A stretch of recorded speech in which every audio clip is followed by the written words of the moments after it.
Olá pessoal, bem-vindos a mais este vídeo do canal e hoje vou reagir à história de Portugal, a primeira parte. Afinal, a história de Portugal é muito importante para a nossa história, para a história do Brasil. Vou reagir ao vídeo do canal Impérios AD, o arroba com a identificação já está aqui embaixo. E você sabe que eu inicio logo sem demoras, portanto, aqueles pedidos de seguir e se inscrever, de curtir e compartilhar, eu deixo aqui embaixo e vamos direto para o vídeo. Eles foram os primeiros a navegar os oceanos e mudar a história da humanidade para sempre. Uma jornada mortal que nenhuma outra nação ousou começar. Mas que transformou um pequeno e pobre país da Europa no primeiro império global, colocando seu nome e legado no eterno panteão da história mundial. Então, cavaleiros, essa é a história de Portugal.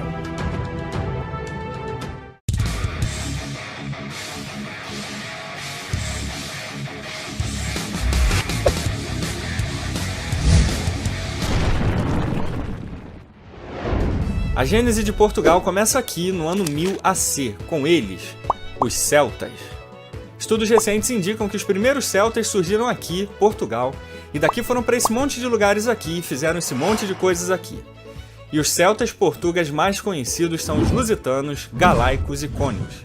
Lusitanos, é óbvio, né? A gente já liga a palavra sobre os lusitanos. Agora os celtas, nesta região de Portugal, para mim, confesso que é novidade. Portugal tinha celtas, mas também tinha gregos e fenícios, colônias de gregos e fenícios. Gente boa, feliz, guerreira, mas eles querem ouro, eles pegam ouro, muito ouro. E assim eles vivem, o sol brilha, a terra gira, os pintinhos piam, até que... Toque, toque. Quem é? Os romanos. No século III AC, os romanos chegam em Portugal. Eles querem briga, e com eles, os cartagineses, os brabões do Mediterrâneo, filhos dos fenícios. Os romanos quebram os cartagineses. O ouro que era dos celtas, que era dos fenícios, dos gregos e dos cartagineses, agora era de Roma. Os romanos avançam, conquistam tudo, quase tudo, porque os celtas tinham ele, o Highlander, o pastor de unicórnios, o vingador lusitano, Viriato. Mas depois de um século de guerras, eles caem e os romanos... Muito tempo atrás, na época de escola ainda, no ensino médio, eu ia para a biblioteca praticamente de 2 em 2 dias para devolver e pegar o próximo livro da sequência daquelas revistas do Asterix, que eram uns gibizões. Não sei se você que acompanha o canal já leu mais ou quem sabe até todos. Eu já li quase todos. Faltaram dois livros, 2 revistas, digamos assim, 2 gibizões do Asterix. E estes povos aí me lembram muito as histórias do Asterix, porque sempre se fazia alguma referência à história. Lógico, era uma ficção, mas faziam referências à história. Júlio César lá era sempre satirizado e esses povos sempre, junto com a tribo do Asterix, humilhavam César, né? Me traz muita nostalgia ouvir falar desses povos. Eu só não sabia, não é que eu não sabia, a gente acaba não fazendo relação, né? Porque na minha cabeça essas histórias do Asterix passavam só na região da França. Mas então os celtas e esses povos no geral estavam presentes ali em toda a Península Ibérica, se é isso que eu entendi. Eles criam uma cidade romana, a cidade romana, aqui, e chamam de Portus Cali, que significa Porto Belo, ou Porto Quente, ou Cais do Porto, ou Porto alguma outra coisa. Porto alguma coisa. Um canal muito divertido, né? Tô gostando muito. Mas que um dia, cavaleiros, se tornaria esse nomão aqui, Portugal. Os romanos levaram o ouro, mas deixaram a língua, a lei, religião, arquitetura, agricultura e cultura que marcariam para sempre o povo e território português. Mas Roma cairia no século V e Portugal sofreria uma outra invasão, dos bárbaros germânicos, principalmente dos suevos e visigodos. Eles destruíram tudo, menos isso aqui, o cristianismo. Agora os bárbaros eram cristãos, mas os suevos eram um pouco mais cristãos que os visigodos, que invadiram os suevos porque eram mais cristãos que eles. E assim eles viviam, brigavam, guerreavam, invadiam e lutavam. Cristãos brigando entre si. Caramba, que novidade, hein? E a gente que achava que era coisa do mundo atual. Até que de repente eles fizeram as pazes e ficou tudo bem. Ufa, que alívio. Toque, toque. Quem é? Os muçulmanos. No século VIII, uma invasão quase infinita de mouros e árabes tomam a Península Ibérica de assalto, deixando os cristãos sem chance de reação. Eles tomam tudo menos essa região aqui, o Reino das Astúrias. Todo o resto era do Califado Omíada, que passou a chamar a península de Al-Andalus. E com os muçulmanos, os cristãos só tinham 4 opções. A. Eles podiam virar muçulmanos e ficar de boa. B. Podiam continuar cristãos, mas eram obrigados a pagar uma multa por isso. C. Podiam ficar com raiva, não pagar essa multa e serem mortos ou escravizados. Ou D. Podiam ficar com raiva, não pagar a multa e partir pra porrada. Genial, genial. Essas opções aí. Genial.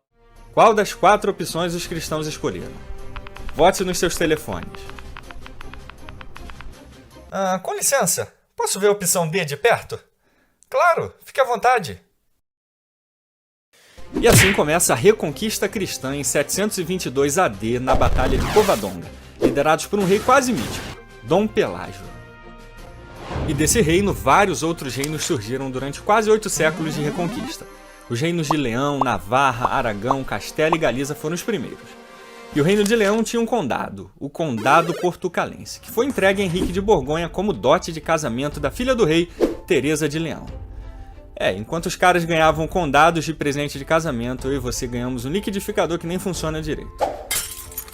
Caramba, acabei de pensar nisso, hein? Eles davam condados, ou seja, todas as pessoas que estavam ali acabavam sendo integrantes do presente. Então, Henrique, esperto, aproveita conflitos políticos e declara a independência do condado portucalense. Ele morre em 1112 e sua esposa Teresa assume como regente do condado e já começa cagando tudo. Agora ela queria unir o condado portucalense ao reino da Galiza. Só que ela tinha um filho que não gostou nada disso. Ele, o Conquistador, o resultado da fusão de Goku, Superman e Hulk e a Manopla do Infinito. Ele, Dom Afonso Henriques. Liderando barões portucalenses, ele enfrenta sua mãe e o reino da Galiza na Batalha de São Mamed em 24 de junho de 1128 na cidade de Guimarães, no norte de Portugal. Cidade de Guimarães, origem, imagino eu, de todos os Guimarães. Tem muitos amigos Guimarães que, com certeza, buscando na árvore genealógica, estarão ligados a esta cidade. Dom Afonso Henriques expulsa sua mãe e se torna o novo conde portucalense. Mas 11 anos depois, ele se tornaria um herói português. Na lendária Batalha de Ourique, ele derrota uma esmagadora e numerosa força muçulmana. Ô louco, então esse Dom Afonso Henriques era o cara, hein? Mas ao lado dele estavam valentes e leais guerreiros, os Cavaleiros Templários. Eles estiveram presentes desde a fundação de Portugal, criando uma relação de lealdade com a nação que atravessaria os séculos. Os Cavaleiros Templários em todas, hein? Praticamente desde ali do final do primeiro milênio até poucos séculos atrás. Claro, com através dos seus remanescentes, que foram assumindo outros nomes, foram se camuflando de outras partes, mas estiveram ali decidindo uma boa parte da nossa história. Com a vitória de Ourique, Dom Afonso Henriques foi aclamado rei de Portugal, e assim, em 1139, nascia o Reino de Portugal, com a dinastia de Borgonha. Mas Afonso ainda teria uma última glória: Lisboa. A reconquista da Península Ibérica era tão importante para o mundo cristão que ela chegou até a fazer parte da Segunda Cruzada. Aliás, esse foi o único sucesso dela. O cerco de Lisboa, em 1147, foi um golpe decisivo na dominação islâmica, com o ato final em 1249, com a conquista do Algarve. Era o fim da reconquista cristã em Portugal, era o fim da dominação islâmica. E Afonso III deve ter morrido rindo. Ele deixou Portugal livre dos mouros, unido como um estado forte e estável, e ainda deixou ele, seu filhinho, o primeiro nerd português, Dom Dinis I. Amante e incentivador das artes, cultura e arquitetura, diplomata, fundador oficial da língua portuguesa e da Universidade de Coimbra, uma das primeiras universidades da Europa. Universidade de Coimbra, uma grande referência aí, não só para a história de Portugal, mas para a história das universidades, uma das universidades mais importantes, mais antigas e não menos, assim, no sentido de ser também importantes de todo mundo. Em termos simples, Dom Dinis I está para Portugal, assim como Dom Pedro II está para o Brasil. Se os dois existissem na mesma época, eles iam dominar o mundo fácil. E ele, dentre todos os reis da Europa, foi o primeiro a proteger e preservar o legado dos cavaleiros que ajudaram a criar sua nação, os Templários.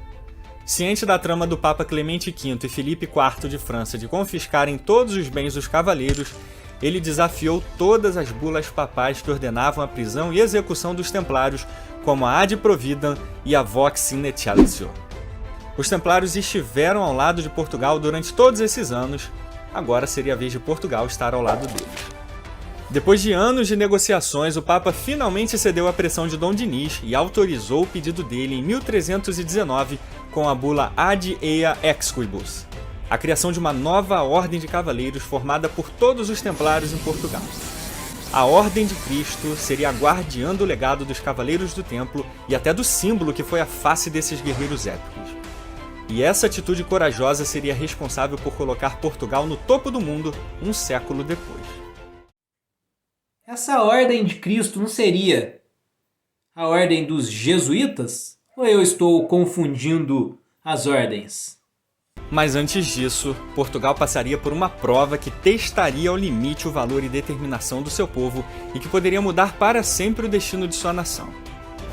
Fernando I, bisneto de Dom Dinis, tinha uma esposa. Ela, a jararaca traidora de Portugal, Leonor Teles. Com a morte de Fernando, ela passa a governar com o objetivo de entregar Portugal ao Reino de Castela.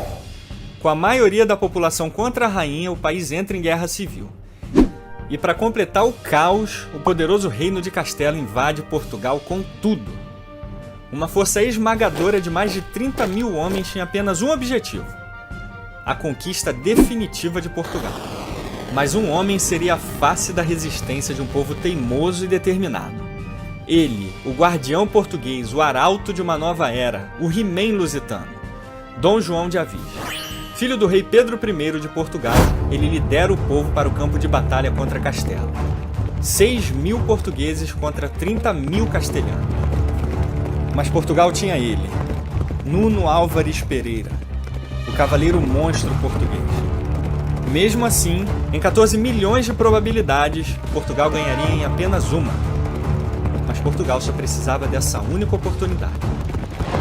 Na épica Batalha de Aljubarrota, em 14 de agosto de 1385, os portugueses exterminam as forças castelhanas na batalha mais importante da história de Portugal e a mais humilhante dos reinos espanhóis.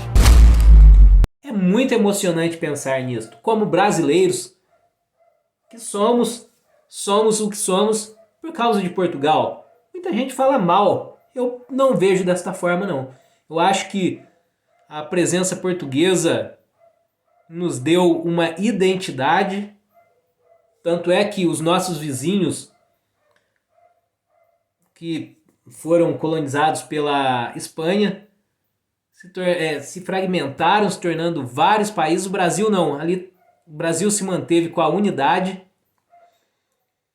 Claro, temos os nossos problemas, sim, mas qual lugar do mundo não os tem? E eu acho que essa nossa insistência, dizem que o brasileiro não desiste nunca, esta nossa insistência vem dos portugueses. Porque os portugueses foram formados desde o início ali, com muita pressão olhando para a história panoramicamente, dá a impressão que é um povo azarão, que não era para estar ali. Mas venceram os seus inimigos, os seus vizinhos, que se tornaram seus inimigos, que eram muito mais fortes, muito mais, aparentemente, olhando, quando a gente olha de uma forma geral, eram muito mais fortes, poderiam ter engolido Portugal, não, mas Portugal se manteve ali com sua identidade. Nos dá muito orgulho, eu pelo menos me sinto muito orgulhoso de ter sido, do nosso país ter sido colonizado por Portugal. Sim, há seus problemas, eu vejo muitos portugueses reclamando que Portugal, talvez entre muitos países da Europa, esteja atrasado, mas tem um passado de muita valentia e com certeza mudou o mundo. No mesmo ano, Dom João I é aclamado novo rei de Portugal, dando início à lendária dinastia de Havia. Essa mesma dinastia não só salvou a história de Portugal, mas nas décadas seguintes seria responsável por mudar a história da humanidade para sempre.